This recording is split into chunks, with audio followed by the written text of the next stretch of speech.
রূপসাগরে রূপালি তোর ডিহিকে ডিহিকে চলা, কাজলা চোখে লাগছে তোকে জলসা কিরণমালা, টান টা টা টান টান টান টান টা টা টান টান। এই রিলটা বেশ কিছুদিন ধরে ভাইরাল, মানে প্রচণ্ড ভাইরাল। তো যাই হোক, এই রিলটার উপর আমি একটু ডান্স করেছি, যদিও বা সব কপি কাট আর কি, খুব একটা ভালো করতে পারিনি, তবে চেষ্টা করেছি, এইটাই তো অনেক। তবে টুকলিকে কি কিরণমালার মতো লাগছিল? তোমরা সবাই জানো কিরণমালা রূপকথার গল্প, যেটা কিনা ছোটোবেলায় কিরণমালার গল্প শুনলে আমরা ভেসে যেতাম কল্পনার জগতে, যেরকম ঠাকুমার ঝুলি, কল্পনার জগতে চলে যেতাম। তবে হ্যাঁ, স্টার জলসায় কিরণমালা বলে একটা সিরিয়াল হতো, সেই সিরিয়ালে কিন্তু বাচ্চাদের খুব ফেভারিট ছিল, কিন্তু আমি দেখতাম আমার অতটা ভালো লাগেনি যতটা ঠাকুমার ঝুলি এখন আমার ভালো লাগে। বিভিন্ন ধরনের কার্টুন ভীষণ ভালো লাগে, মানে আমার মধ্যে একটু শিশুসুলভ ব্যাপারটা আছে, তার জন্য আমার ওইগুলো খুব কাছে টানে। আমি কার্টুন দেখতে ভীষণ পছন্দ করি। তা আমার একজন সাইকোলজি পড়েছে, সে আবার বলছে যে যেহেতু তোমার শিশু সুলভ ব্যাপারটা আছে তোমার মধ্যে, তাই তোমার ওই ধরনের জিনিস দেখতে ভালো লাগে, আর তুমি একটু কল্পনা জগতেও ভাসো।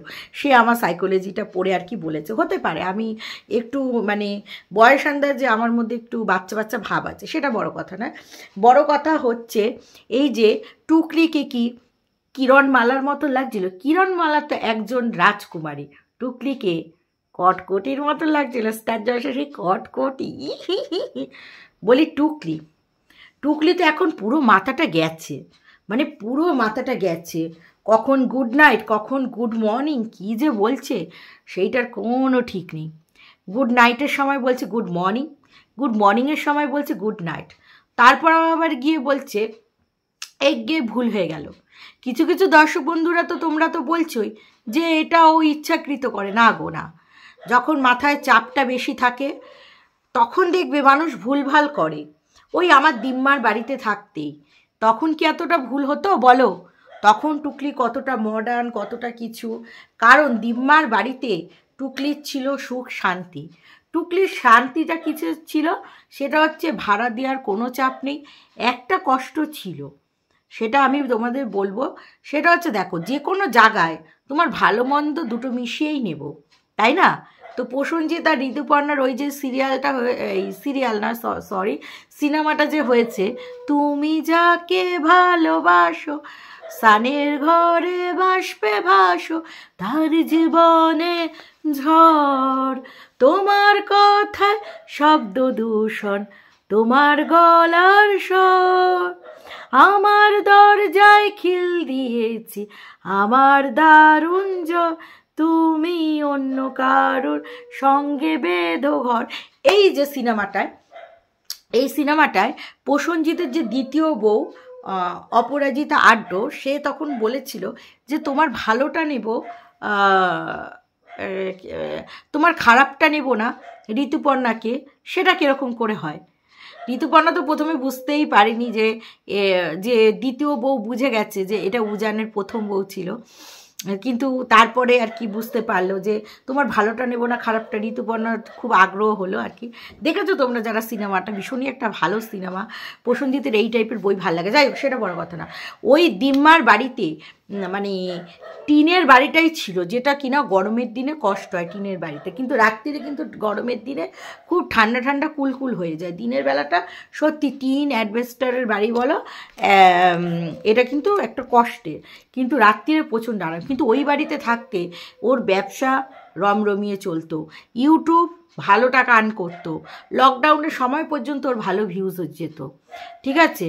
এবার ভালো ভিউজ মানে ভালো পয়সা, সেখানটায় টিউশন, তারপরে বামনের টুপি মারা, তারপরে ভাড়া দেওয়ার চিন্তা নেই। কিন্তু এইখানে খাও চাই না খাও, লাইটের বিল, ভাড়া দেওয়া, এগুলো কিন্তু আছেই। যেটা দিম্মার বাড়িতে নিজের মানে বামনের নিজের বাড়ি বলে বামনের ভাড়া দেওয়ার কোনো ব্যাপার ছিল না। তার সাথে বামনটা লাইটের বিল পর্যন্ত দিত না আমার দাদুকে লাইটের বিলটা পর্যন্ত দিত না। দিম্মা দাদুর এটাই ক্ষোভ ছিল। কিন্তু এইখানে তো দিদি একেবারে শক্ত হাতে ধরছে, নো ছাড়ন ছুড়ন, বুঝছো? তা আচ্ছা, ভাড়া দিয়েছে, সে তো তার দিকটা বুঝবে, এটা আমি দিদির কোনো খারাপ সাইড দেখি না। ওই জন্যই তো এখন দেখবে খাওয়া দাওয়া সেরকম একটা নেই। হ্যাঁ, সেই হচ্ছে ওই ডালিয়ার খিচুড়ি, তাই সেই সাথে বেগুন ভাজা, আর এই তো মানে জুগাড়ু খাবার খাওয়া হচ্ছে। আগে কিন্তু কত ভালো ভালো, আমি বলবো না ডালিয়াটা কখনোই খারাপ, ডালিয়াটা হেলদি, কিন্তু টুকলি যেখানে এত পরিশ্রমী মানুষ, সেখানে টুকলি বামনকে অনেক কিছু দেবে। আচ্ছা, এই যে টুকলির এই যে ভুল কেন হয়, সেইটা হচ্ছে বামনের জন্য। বামনের একটা তো চাপ আছে, সেটা তোমরা জানো কিসের চাপ। তারপরে আবার এই যে বামনকে যে টানতে হয়, এই টানাটা কিন্তু একটা বিশাল ব্যাপার। তোমরা যাই বলো একটা তাই বলো, বামনকে টানাটা একটা বিশাল ব্যাপার। হ্যাঁ, কারণ কি বলবো তোমাদের, সেটা হচ্ছে বিশাল ব্যাপার। এই কারণেই তোমাদের বলছি, হ্যাঁ, কারণ বামন ওই বাড়িতে থাকতে মানে গা হিলিয়ে দিলিয়ে চলতো, কিন্তু এইখানে তো টুকলিকে খোরাক জোগাড় করা, ভাড়া দিয়ে, এগুলো তো আছেই। হ্যাঁ, বামনের উপরে তো কোনো ভরসা নেই, সেই কারণে টুকলির কিন্তু খুব চাপ। এই জন্য ওই মর্নিংকে নাইট হয়ে যাচ্ছে, নাইটকে মর্নিং হয়ে যাচ্ছে, দর্শকদের সাথে যে কি বলবে কিচ্ছুটি ঠিক পাচ্ছে না। এবার অনেক দর্শকরা বলছে যে এইটা জেনে বুঝে বলেছে, না এটা আমি বিশ্বাস করবো না, টুকলি জেনে বুঝে বলেছে। কারণ কেন, দেখো তোমাদের অনুমানটা ঠিক হতেই পারে, কিন্তু টুকলি এতটাও ভুল বলবে না যে গুড নাইট। এগুলো ভুল হয়ে যায়, এসে যায় মাথায়, যখন কাজের প্রেশার থাকে না তখন ভুল এসে যায়, ঠিক আছে। যখন বাড়ি থেকে বাইরে গিয়ে কাজ করতে হবে, রোজ কাজ করতে হবে, ছুটি থাকবে না, তখন কিন্তু অটোমেটিক একটা প্রেশার এসে যায়। তারপরে যদি সাংসারিক সমস্যা, আর্থিক অনটন থেকে যায়, তাহলে তো একটা মানে চাপ আসবেই, ঠিক আছে। সেখানে মানে বড়লোক হওয়ার প্রবণ প্রচেষ্টা থাকে, ঠিক আছে, তো সেটা হবেই। বা কাউকে যদি পাল্লা দেওয়ার ব্যাপার থাকে, তাহলে তো মাথা আরও চাপ থাকবে যে বামুনের ভাইয়ের বউকে পাল্লা দেবো, আমি ওকে পাল্লা দেবো, ওকে পাল্লা দেবো। দেখবে সবসময় ওই চাপটা মাথার মধ্যে থাকলে তখন একটু ভুলভালটা তোমার হবেই হবে, হতেই হবে, ঠিক আছে। যেমন কথা বলতে বলতেই, চা খেতে খেতে কথা বলতে বলতেই কথা হারিয়ে যাচ্ছে। তারপরে টুকলি আবার গান করছে, নচিকেতার অফিসে যাচ্ছে। বাবা অফিসে যখন যাচ্ছে, মানে অফিসে মানে ওই জানোই তোমরা কোথায় যায় আর কি, এটা আর নতুন করে কি বলবো রোজ, মানে এত কার্টুনের মতো লাগছে। আবার বামুন এরম এরম মুখি মারছে, মানে টুকলি ভিডিও করার এত তাড়া থাকে যে বামুনকে বলে যে বামুন তুমি তালা দাও, আমি একটু ততক্ষণ একটু ভিডিও করে নিই, কারণ এখন তো আর কন্টেন্ট দেখানোর কিছুই নেই। দিদিকে এত লোভ দিয়েছে, রবিবারের পেঁপেতে রস পড়ছে, এই পড়ছে, ওই পড়ছে। এবার দিদি ভেবেছিল পাকা পেঁপে দেবে, টুকলি আবার বলছে না পাকা পেঁপে না, যা আছে সেই মালই দিয়ে দাও দিদি। দিদি দেখলো বাবা লোভ লাগছে, মানে টুকলি, ও আমি এই দিদি ডাকি বলে দর্শক বন্ধুরা বারণ করছে, মানে ওই বাড়িয়ালির হচ্ছে দেখছে যে এর লোভ দিয়ে দিল, এর তো নজর খুব খারাপ, এ যদি লোভ দিয়ে দেয় সেই জিনিস আর বাড়বেই না, সেই জিনিস পুরো ধ্বংস হয়ে যাবে, হনুমানও খেয়ে নিতে পারে। তার থেকে বাবা দিয়ে দিই এই জালিটাকে, মানে টুকলি জালিকে আর কি দিয়েই দিই, রয়ে সই খাই। তাই টুকলি কি করলো, জাবর খেলো, জাবর মানে দেখো অনেকে ফেনা ভাতকে জাবরও বলে। জাবরটা কি, জাবরা, জাবরা, জাবরা, জাবর, জাবর মানে যা হোক তা হোক একটা দিয়ে দিল ফ্যানা ভাত, সেইটাকে জাবরা বলে, জাবর বলে, গ্রামের দিকে এইসব বলে আর কি। তো ফেনা ভাত, তার মধ্যে সমস্ত ভেজিস আছে, তার মধ্যে ডিম ঘি ঠি দিয়ে বেগুন ভাজা টাজা দিয়ে খেলো। এখন তো ওইটাই খাওয়া জুটছে, রোজ ওই ফ্যানা ভাত, বাসি ডাল আর ওই পকোড়া ফকোড়া, এই সামথিং কিছুই, এগুলোই বামনকে জুটবে, বামনের জন্য ওইটাই উপযুক্ত। তারপর আবার টুকলি বলছে যেহেতু গতকাল মঙ্গলবার, সোমবারের ভিডিওটা দেখাচ্ছে, তাই নাকি টুকলি ওই গ্যাস পোছার কোনো ঝামেলা নেই। হ্যাঁ, কারণ কি বলে ডিম রান্না করে আলাদা পাত্রে খেয়ে, এই যে কী বলে কখন কোনো কথা ঠিক নাই, বুঝলা তো। তারপরে বলছে কসবাইট দিয়ে ডিম আমি ঘষে ঘষে তুলিনি, দেখো কত ময়লা। আমরা তো ভাতের মধ্যে মানে কি বলবো, ভাতের মধ্যে কখনো ডিম দেবই না, আমার বহুত ঘেন্না লাগে। আমি প্রেশার কুকারের মধ্যে ডিম আলুটাকে ভালো করে ধুয়ে দুখানা সিটি মারবো, তার আলু ছোকলাটাকে ছুলবো, ডিম সিদ্ধ, ডিমের ঝোল করি কি ডিমে আলুর চোখা করি, ওইভাবেই করবো, বা সিদ্ধ খাই ওইভাবেই করবো। আলুটাকে অনেক সময় ছোকলা ছাড়িয়ে দিয়ে দিই ধুয়ে ভাতের মধ্যে, কিন্তু ডিম কখনই দেবো না, আমার বহুত ঘেন্না লাগে। ডিমের ওই ময়লাগুলো ভাতের মধ্যে লেগে যায়, এত ঘেন্টা লাগে কি বলবো। তো টুকলি আবার নিজেই দেখাচ্ছে, দেখো ডিম, তার মানে টুকলি ভালো করে ধুতে পারিনি, পরিষ্কার করে যে ধুতে হয় কসবাইট দিয়ে, কেন এমনি ধুতে হয়, হ্যাঁ কত পরিষ্কার একেবারে দেখাচ্ছে, হ্যাঁ ওই জন্য তো মাথাটা গেছে, মানে গুড নাইট গুড মর্নিং, মানে এত কাজের চাপ, যখন সময় থমকে দাঁড়ায়, হ্যাঁ তখন অফিসে দুহাত বাড়ায়, বস বলে যে দেরি কেন হলো, মানে সেন্টারের লোক যে বলে দেরি কেন হলো, জবাব দাও, জবাব চাই, জবাব দাও, সেই রকম আর কি ব্যাপার। তারপরে টুকলি বলছে যে এরকম সিদ্ধ ভাত খাইয়েছি, দুবেলা বেগুন ভাজা ভাজা দিয়ে, হ্যাঁ ওই জন্য আর বেশি মানে কাজের কোনো চাপ নেই, আর ওই বামুন ভেড়াটাকে খাইয়ে আমার বেশি হবেটা কি। টুকলির তো আবার এই ধান্দা, সত্যি তো বামুনটা কোনো কাজকাম করে না, ওইটাকে বেশি খাওয়ানো মানে একেবারে বোকামি, মানুষ খাওয়ায় বেশি, হ্যাঁ কোনো কাজ করে না, একটা কাজের পোলা না, হ্যাঁ তা বামুন সবসময় তোতলায়, সবসময় যে লাল পড়ে তোতলায় কি বলবো, হ্যাঁ তবে এইটা ঠিক কথা, ওই যে দিদি, ওই দিদি তো টুকলি ডাকে, সরি ওই বাড়িওয়ালি দাদা, টুকলির লাইফটা সেদিন হচ্ছিল যে ইচ্ছা করে জোরে গানটা চালিয়ে দিয়েছে, দাদা গানটা চাইলে পরেও চালাতে পারতো, ইচ্ছা করে গান টিভি চালিয়ে দিয়েছে যাতে টুকলির লাইফটা পণ্য করা, মানে লাইফটা খারাপ করা যায়, হ্যাঁ মানে ভণ্ডুল করা যায় আর কি লাইফটাকে, হ্যাঁ লাইফটাকে পণ্ড করা যায়, কিন্তু ওই যে বলে না কি আর কি বলবো,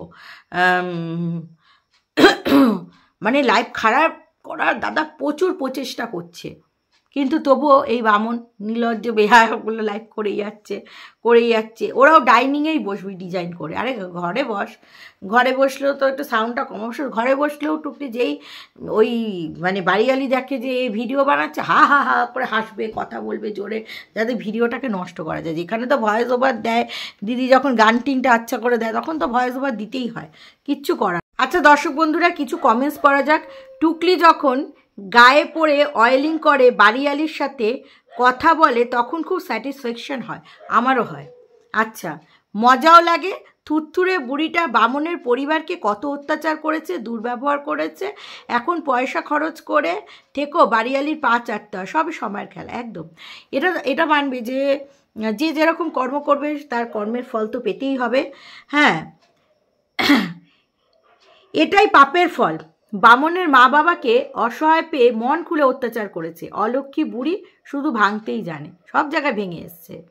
আচ্ছা সংসার ভেঙে ছাড়খাড় করলো, এখন টের পাচ্ছে গলা ধাক্কা খেয়ে উদ্বাস্তুদের মতন মাটিতে বিছানা পেতে শুয়ে কাটাতে হয়, ইলেকট্রিক বিল নিয়ে বামনের সাথে কথা কাটাকাটি তো শুনতে পাওয়া গেছে, তবু উপায় নেই, হ্যাঁ টাইট খেয়ে দাঁত কেলিয়ে ঢলে পড়তে হচ্ছে গরিলা বুড়িকে।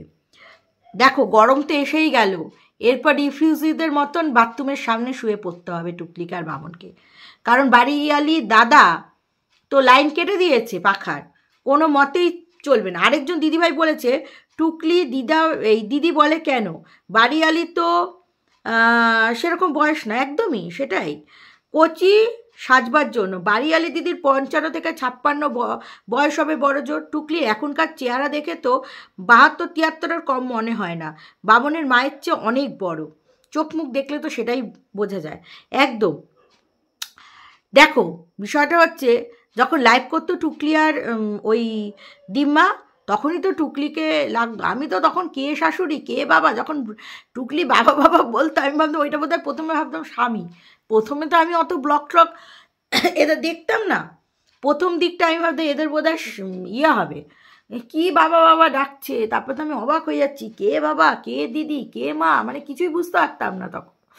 তারপরে আমাদের শাশুড়ি, যখন শুনলাম শাশুড়ি আমি তো অবাক হয়ে গেছি আর কি, তোমাদের মতন আমিও অবাক হয়ে গেছি, আমিও আর কি মানে কি বলবো ধোকা খেয়ে গেছি। আচ্ছা বামন চাপ দেবে কি করে, বামন তো চুষা আম হয়ে গেছে, পুরো শুকিয়ে গেছে, চাপ দিতেই হবে, টুকলির প্রচণ্ড যৌবনের জ্বালা, আর ওই যৌবন মেটাতেই তো এখানে এসছে, যদি চাপ না দেয় বা টুকলি বলবে খাতে দেব না খেতে দেব না। একটা পা চারটা হেলি না ওটা লেলি, বুঝেছো, টুকলি যা বলে যা হাগে সব ভালো, টুকলির আনসার দেওয়ার জন্য একদল দালাল আছে, স্বাভাবিক টুকলিকে কত ভালোবাসে তারা, তোমরা কি জানো? আচ্ছা উমা সংসার নামে একটা চ্যানেল থেকে টুকলিকে একদম উচিত কথা বলেছে। আচ্ছা, টুকলির কমেন্ট বক্সটা দেখো, আমি কয়েকদিন ধরে দেখছি টুকলি একদম উদ্যম মধ্যম দেয়। এখন টুকলি ওকে ব্লক করেনি, কি ব্যাপার টুকলি জানে। টুকলি তো বলেই দিয়েছে আমি এখন ব্লক করব না, আমি এখন খুব ভালো হয়ে গেছি, ভালোভাবে কথা বলবো। আচ্ছা, টুকলির প্রত্যেকটা রান্না দেখে এই রকম দেখতে হয় কি করে বুঝি না, দেখলেই ঘেন্না লাগে। ওই জন্য হোম ডেলিভারি বিজনেসটা লাট খেয়েছে, রান্নার কাজগুলোও টেকে না। লেজার লেখার লেখা থেকে লাথি খেয়েছে।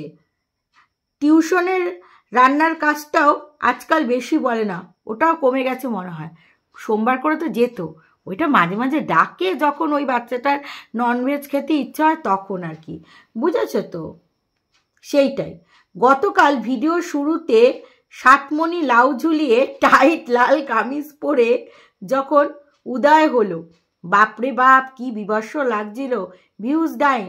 ভিউজ ডাউন, তাই আবার নোংরামি শুরু করতে হয়েছে। ওর তো সব কিছুই ঝুলে গেছে। ভিউজ ডাউন হলে টুকলি কিন্তু মানে মানে প্রাণপাত করে দেয়, কীভাবে টাইট করে একেবারে দর্শকদের সামনে প্রেজেন্ট হবে। হ্যাঁ, আর টুকলি যে কম বয়সী সেটা প্রিটেন্ড করতে হবে না, সেই জন্য ওইসব একটু করতে হয়। লাইভের শুরুর সময় বামনটা অন ক্যামেরা কেমন দাঁত ঝাড়া দিচ্ছিল দেখোনি? অফ ক্যামেরা তো প্যাদানি খায়, তাহলে সেটা আজকে জানলে? বামনও যখন রাগ হয় যিশুম, একবার চোখের এখানে কালশিট হয়ে গেছিলো, মনে আছে নিশ্চয়ই তোমাদের? সেই কালশিটেটা কতদিন ছিল। বামনও দেয় যখন মাল খায়, তখন বামন তো পুরো টাল্লু হয়ে যায়, তখন বামনও টুকলিকে দিয়ে দেয়।